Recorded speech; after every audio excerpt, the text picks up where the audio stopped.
Good morning. Welcome and thank you for joining us for the next installment of our webinar series on issues that are top of mind for school administrators. For those of you who are not familiar with Franczek PC, we are a law firm of approximately 30 attorneys who focus on education law and labor and employment. Before we get started, there are just a few housekeeping items that we'd like to address. First, right under the presentation slides, you have the ability to type and submit questions. Please feel free to ask questions throughout the program by using this feature, and we'll do our best to get to them within the time that we have this morning. Everyone logged into today's program will receive an email that includes a link to the recording of the webinar as well as the presentation. And with that, we will go ahead and get started. So I'm Amy Dickerson, and I'm joined today by my partner Kendra Yoch for this month's webinar on homebound and hospital instruction. This is a topic on which our office receives a lot of questions, and especially over the past school year we received quite a number of questions about it, and it's something that raises a number of issues for districts. So we thought we would provide a brief primer on the topic this morning as we start off the 1920 school year. Kendra and I are going to spend our half hour together today going through sort of the top 10 questions or issues plus a couple bonus issues that come up for districts when dealing with homebound instruction. So we'll go ahead and begin. And Kendra, do you want to go ahead and start us off with the basics of home hospital instruction? Absolutely, thanks. So home hospital instruction is going to be required when it's anticipated that due to a medical condition, the student will be unable to attend school for 2 or more consecutive weeks or on an ongoing intermittent basis, which means 2 days at a time, totaling at least 10 days during that school year.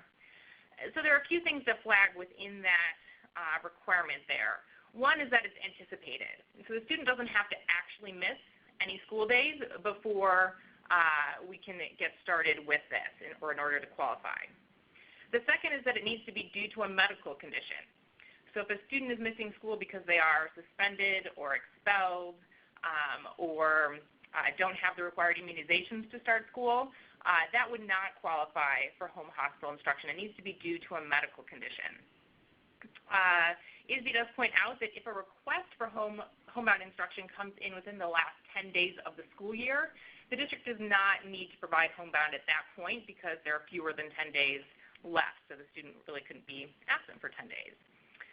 One thing to note, though, if there is a disease outbreak where a student would be excluded because they're not vaccinated, and they're not vaccinated because of a medical issue, then if they had the right documentation, you would provide homebound instruction in that situation if it met these requirements of being out anticipated for 10 days.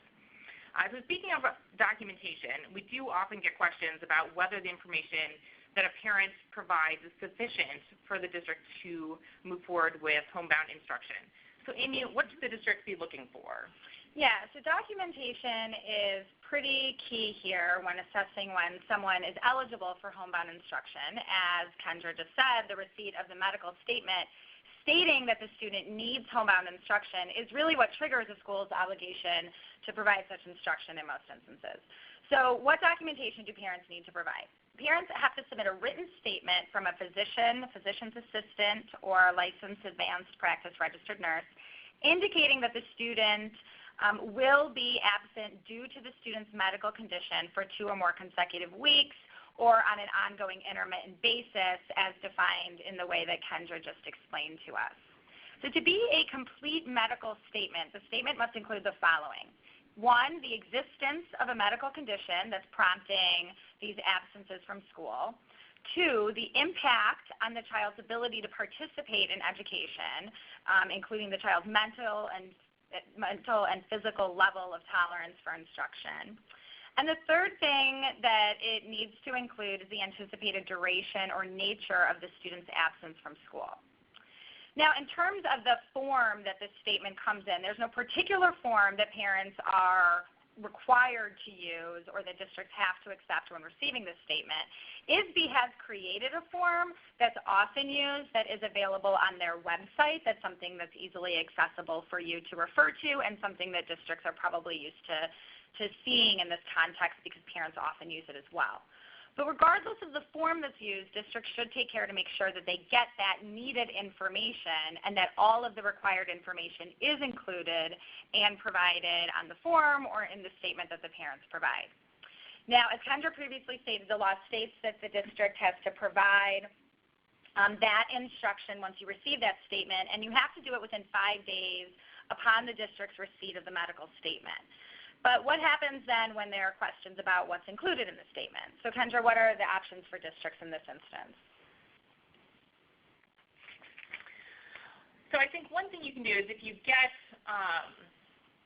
a request for Homebound and you don't think it has that information that's required, specifically I think we see a lot of times that impact on the child's ability to participate is not really fleshed out by the doctor or the nurse who's making that statement. They haven't really explained why the student can't be at school or how that medical condition is impacting their ability to participate. You can ask the parent to go back and get additional information. And I think we'll talk a little bit more about, beyond that, what other steps we can take in a couple slides. And let me just jump in also on sort of when we're talking about documentation, how often do we need to get that documentation? How often can we require it? And whether or not we can actually talk directly to the person who signs off on that.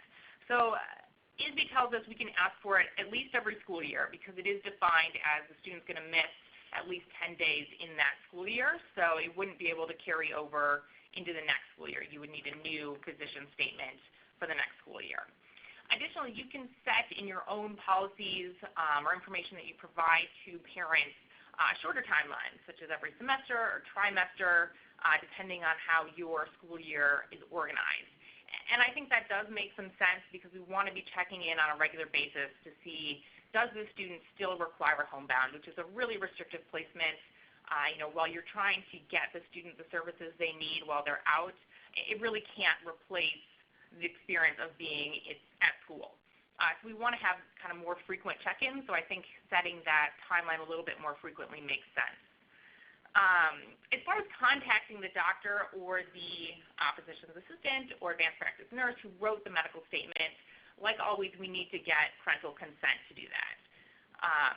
One idea to kind of make that more a matter of course is that if you do have your own Homebound form that you ask parents to have filled out by the doctor, to include on that form a place for the parent to sign that they consent to the school district talking with the doctor, or if you're handing them ISB's form, to at the same time hand them your release of information form so that they get both of those together, and hopefully that can facilitate the school's ability to talk with the doctor or other person who is recommending the Homebound instruction.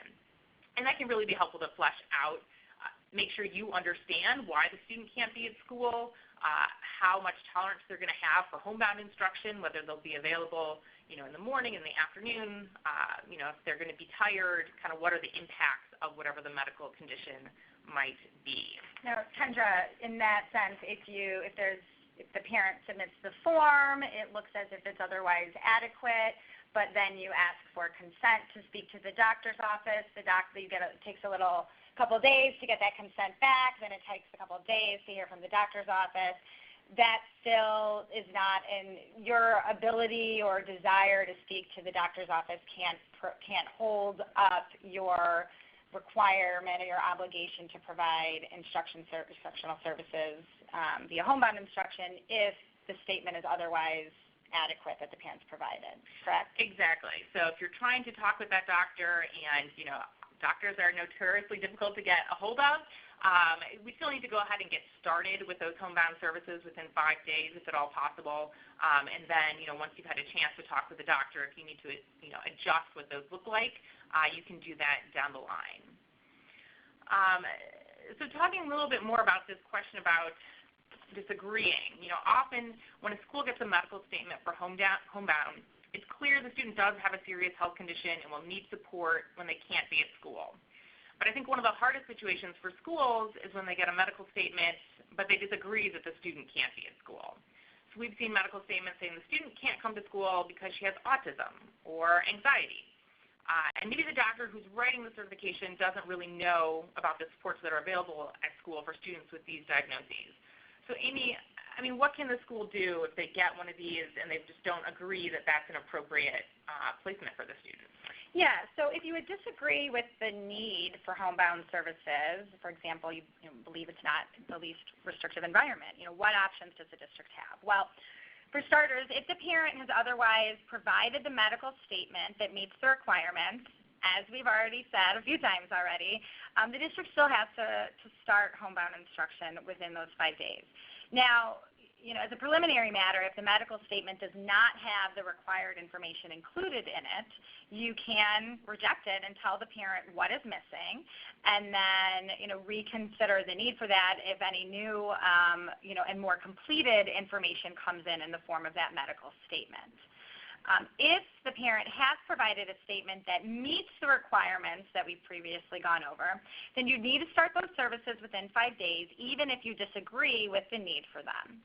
So then the reason for the disagreement may then dictate the most appropriate steps to take in a given situation while you're providing those services. And of course, as all of us know in practicing in this area, different nuances and facts can arise, and so sometimes these may be opportunities and appropriate times to confer with legal counsel when you're addressing these situations. But for example, if the district has received one or more medical statements for homebound instruction, but it contains the bare minimum information, and the district wants more information in order to determine what's really best. While it provides the homebound instruction, it could offer to conduct an independent educational evaluation or a psychological evaluation to try to get more information to assess if homebound instruction is truly medically necessary. Whether you did that or even if you don't offer to get an IEE, the regulations provide that an IEP team must consider the need for homebound services based off of that written statement that's provided. And if the team determines that homebound services are medically necessary, then the team must develop or revise the child's IEP accordingly. So with that in mind, the teams could hold then an IEP meeting to review the need for homebound services. And if the student does not have an IEP at that time, the district could also consider offering a case study evaluation or a 504 evaluation to get more information. So those are some examples of some steps you could take. But then, of course, this begs the question of when you're at that IEP meeting, or once you get that information back from the outside evaluation, what are district's obligations or to do, what should a district do if it then continues to disagree with the homebound services, and how should that be reflected in the IEP? And for that matter, if once you come together at the IEP meeting and you reach agreement perhaps on continuing homebound services for that period of time, does the district, should the district or does it need to amend the IEP when a student's going to receive homebound instruction? And how do we handle that if the team disagrees with the need for such services? So let's walk through that piece then next. Great. So I think, it's going to depend on the circumstances, spoken like a true lawyer. And so let me kind of break it up into a couple buckets here. So for a situation where a student is going to be out of school continuously for a few months, for a medical condition that's related to their idea disability, and where the team is in agreement, you have all of the required medical documentation, you might actually go ahead and amend the minutes and placement for that time period. And I would, consider putting on your IEP actually, an end date of that, based on when that medical certification ends, and then, coming back to the table or through another amendment, if that medical certification is then renewed, or on the other hand, if it looks like the student's going to be returning, coming together to be able to plan for that. Another situation is, a student who's going to be out intermittently. That's really difficult to document on an IEP in the actual minutes or placement section. One option is to stick that in the accommodations, a description of, what that's going to look like and when it would be applicable. Another situation is, let's say a student has maybe a learning disability but is in a serious car accident and is going to be out recovering from injuries. You're probably not going to change the IEP placement because it's not related to that idea disability, but you might want to note the specifics about the homebound instruction in the notes so that it's clear and documented exactly what's going to be provided to that student.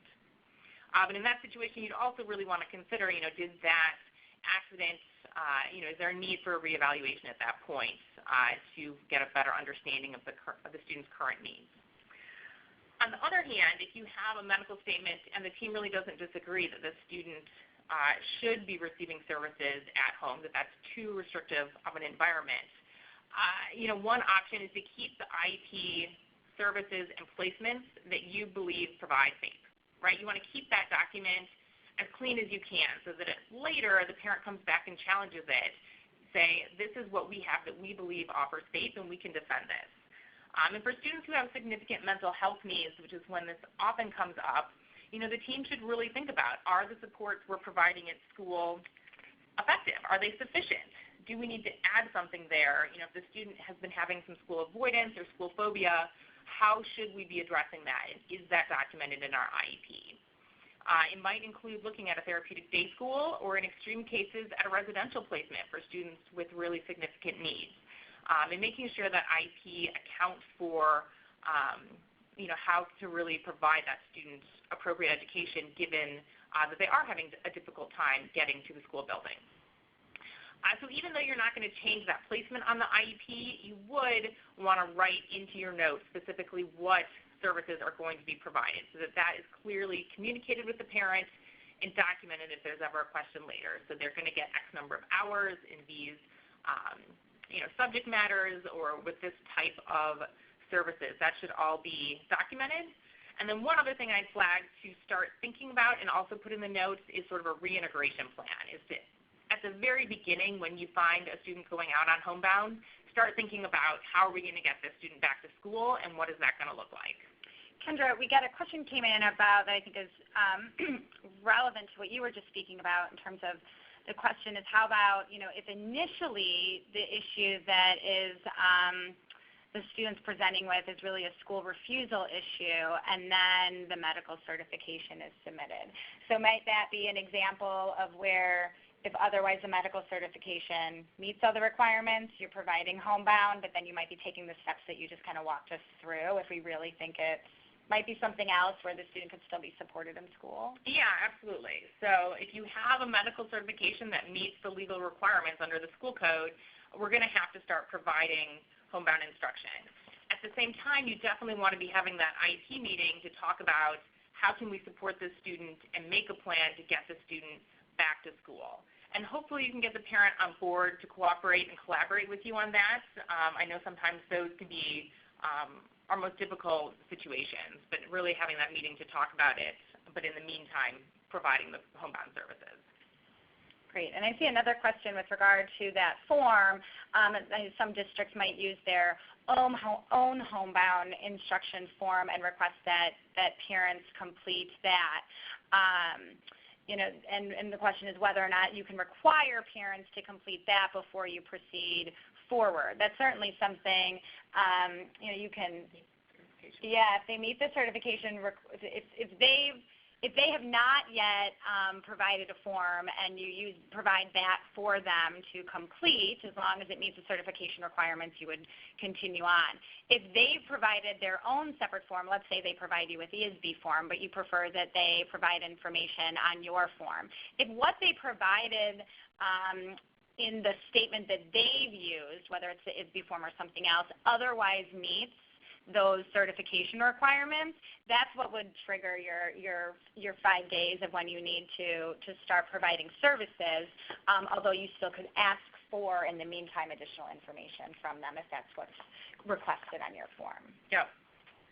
So I see some questions on the side, and then our next slide is actually we talked about amending the IEP or at least spelling out what those services are going to be in the notes. And so, Amy, how would an IEP team determine what services to provide, and what do you do if it's a general education student who doesn't have an IEP team? Yeah, so the key bottom line answer here is that it has to be an individualized determination based on that student's educational needs, in relation to the current medical needs that they have.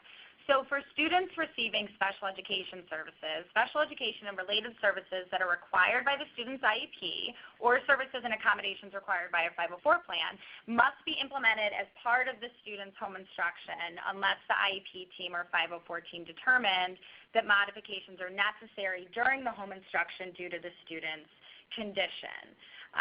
Note that related services provided in schools such as nursing care or health services or nutritional services, however, aren't required to be implemented at home by school staff. The regulations do say that the amount of instruction or related service time must be determined in relation to the child's educational needs and physical and mental health needs. So the key is to make that determination based on a student's individualized needs. We've seen cases where courts or a hearing officer took issue with the services that a district provided where they were not making decisions based on the student's individualized needs, but rather on some sort of standard predetermined plan for how the district has decided that they will just typically provide homebound services generally for students. So when determining how to structure the instructional services that you're going to be providing, you should make that a team decision based on that student's educational needs and health needs. So things that a team might consider are priorities for instruction for that student, given the time period that the student is available for instruction. What the student's availability is for instruction, not only logistically and time period, but also based upon what the student's stamina is for being available for instruction, depending upon what the student's particular needs are, as well as the student's ability to work independently. IEP teams must consider the need for homebound services based upon that written statement provided, so the information that is provided by that written statement must be considered as well. The guidance does state that services required by the IEP must be implemented as soon as possible after the district receives that physician's statement. So as we discussed earlier, if the team determines that only certain services will be provided during homebound instruction, just given the nature of those services that would otherwise have been provided in the student's regular placement if they were in school, a best practice would be to amend the IEP then to reflect what services will be provided during homebound instruction so that the team is still meeting the requirement to provide services required by the IEP. You would just now amend it for the time in which the student's going to be receiving homebound instruction. Now, for students who don't receive special education services or general education students, they're still required, the amount of instruction or related service time provided through home and hospital instruction still must be determined in relation to the child's educational needs and physical and mental health needs. So still an individualized determination based upon that student's educational and medical needs. Administration here can get input from people familiar with the general education curriculum and with the student, as well as with those in your district who are familiar with providing homebound instruction and how that may typically work best and strategies for doing that so that it can be appropriately applied for that general education student. Now, just as with the substance of the instruction that's going to be provided, you want to also make an individualized determination in terms of how much time will be allotted for that instruction, and be careful to just not automatically provide 5 hours per week for every student. But that really needs to be individualized based on the student's needs. We've seen cases that have found districts have denied FAPE to students for that very reason. For example, one district had provided just a certain number of instructional hours that were less than the amount requested by the parent, and that was really just based on an arbitrary decision or predetermined decision from the district, and not a decision that was actually based on a medical recommendation for that student. Also, when you talked a little bit about how do you determine what services a general education student needs, obviously they don't have an IEP team to make that decision, but I would flag, there's a child find issue here. If a student who's not previously been identified comes in with a medical condition that's preventing them from coming to school, we at least want to be thinking about, does the student qualify for a 504 plan and then possibly an IEP, and be going down that road as well. Absolutely. Now, sometimes districts will run into difficulty with providing the necessary amount of instruction based on the availability of staff and staff scheduling. So, Kendra, what should schools keep in mind with regard to scheduling? So like we've talked about, there is the 5-hour minimum per week unless the physician certifies the student should not receive that much. But as Amy just explained, we don't want to have just a standard rule that all kids get 5 hours. We want to really look individually at what that student is going to need. When looking at scheduling, the regulations do say that it should be done on school days unless both parties agree to do it on a different day. And then you really just have to work with the parent to find a convenient time, and this can really be a challenge. It's one of the biggest challenges that we see are really logistical challenges with trying to figure out how to schedule this with teacher availability, and given that students often have medical appointments or other limitations on when they're available. And I would just flag, we've got an Illinois hearing officer decision from 2017 where the student's medical condition caused them to really just not be available later in the day. Their ability to be alert and focused declined as the day went on, but the district was only willing to provide services between 4 and 7 p.m., after the school day was over. And the hearing officer found that was denial of faith, not to provide those services at a time when the student could be available. Kind of on the flip side of that, there's a recent Ohio hearing officer decision where the parent said, we can only be available at 9 o'clock in the morning. That is the only time we can do it. And the district teacher was not available at 9 o'clock, but had a variety of other times that would have worked, and the parent really wasn't willing to cooperate or collaborate at all and was stuck, it has to be 9 o'clock, that's just it. And the hearing officer there found the district did provide faith because they made those services available, and the parent just was not willing to be part of the process. I'd also flag for you that you have the option of doing some instruction via telephone or other technological device, FaceTime, Skype, GoToMeeting. We've got the little robots that come to class and use some of these services to connect the student to the school. And the regulations say when we have this, the student also needs to receive at least 2 hours per week of direct instruction. Well, direct instruction is not defined in the regulations. We understand it to mean in person, that 2 of those hours should be with a teacher directly unless the medical provider has stated that the student needs to be in isolation for medical reasons and so can't have that face-to-face instruction. Given that there are a lot of logistical issues, we think clear communication and documentation are really your key pieces. As lawyers, we always say document, document, document. That's what we're going to go back to if there's a dispute later. And so just do your best to be in communication with parents and, have an email follow-up so that it's in writing. Okay, so we're planning to provide the required amount of instruction, but when, like I said, sometimes sessions are missed. Amy, what should the district do in that case? So the regulations expressly state that if a session is missed due to the teacher not being available or due to a student's illness, the district has to work with the IEP team and parents to provide the hours missed as medically advisable. So the district has to strive to make up those hours. If it is no longer medically advisable to do so, if the situation has changed with that student's illness, then the IEP could be amended to adjust the instruction being provided if the original plan for instruction may no longer be appropriate. But otherwise, that time has to be made up. Now, other nuances can come up as well when certain instruction is required to be provided as more hands-on. So how is that dealt with, Kendra? Yeah, so Izzy said that the curriculum can be modified to allow a student to do an independent study or substitute another course so that the student can meet graduation requirements or whatever the class requirements are, should be modified based on those individual needs of the student.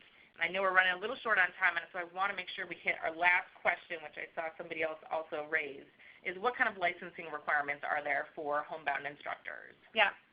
So ISB guidance states that teachers providing homebound instruction to students with disabilities and those students who have a written IEP have to have a teaching license with an endorsement that's sufficient to completely fulfill the student's IEP.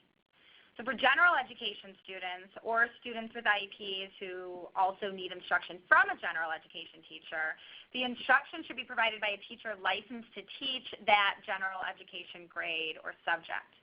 Now, the regulations in ISB's guidance also states that a teacher with a substitute license may be employed as a home hospital instructor so long as the individual is providing instruction under the supervision of the student's teacher, that is the teacher in whose class the student is enrolled, and that teacher holds a professional educator license endorsed in the particular teaching field. So for example, if this is a general education student or the student is in a general education class that's an AP Stats class, that AP Stats teacher who is otherwise appropriately licensed and endorsed to teach that subject doesn't have to be the one that's actually providing the instruction to the student. It can be a substitute teacher in that situation, so long as that student's AP teacher is the one that's supervising the substitute teacher. We do not see this allowance for a substitute teacher in this example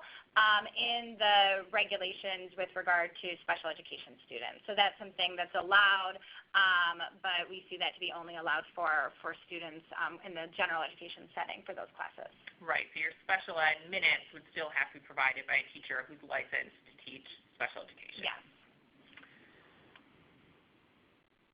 All right, I think we see some questions over on the side, and we'll try and get in touch with people who have asked questions. But I think we're out of time. So. We are. Well, thank you so much for joining us today. We hope that this quick primer on home and hospital instruction has been helpful for you. The next webinar in our series will be held on October 22nd, and then we'll be discussing the Pritzker administration and what we've already seen and what to continue to expect in the areas of education law, public education, labor and employment law, and pensions. You will receive an email today with a link to the program's recording and presentation, as well as a link to register for that upcoming webinar. Thank you very much again, and have a great afternoon.